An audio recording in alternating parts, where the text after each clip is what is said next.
क्रांतिमाता लक्ष्मीबाई नायकवडी पुरस्कार रघुराज मेटकरी यांना जाहीर। शांताई शिक्षण संस्था कोल्हापूर यांच्या मार्फत दिला जाणारा राज्यस्तरीय क्रांतिमाता लक्ष्मीबाई नायकवडी यांच्या नावाचा पुरस्कार साहित्यिक रघुराज मेटकरी यांना जाहीर झालेला आहे। राजश्री शाहू स्मारक भवन, दसरा चौक, कोल्हापूर इथं पुरस्काराचं वितरण डॉक्टर वसंत भोसले, पत्रकार व उद्योगपती संग्राम पाटील यांच्या हस्ते दिनांक 30 एप्रिल 2025 रोजी होणार आहे। रघुराज मेटकरी यांची ललित वाड्याची 50 पुस्तके प्रकाशित आहेत। यापूर्वी यशवंतराव चव्हाण, आचार्य अत्रे, अहिल्याबाई होळकर यांच्या नावाच्या पुरस्कारानं मेटकरी सन्मानित झालेले।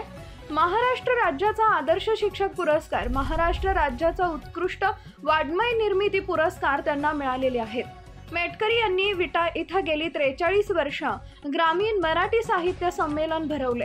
त्यांना क्रांतिमाता लक्ष्मीबाई नायकवडी यांच्या नावाचा पहिला पुरस्कार जाहीर झाल्यानं साहित्यिक क्षेत्रात आनंदी वातावरण आहे। खानापूर तालुक्यातील एकमेव सर्वसमावेशक हक्काचं न्यूज चॅनल विटा लाईव्ह न्यूज चॅनल।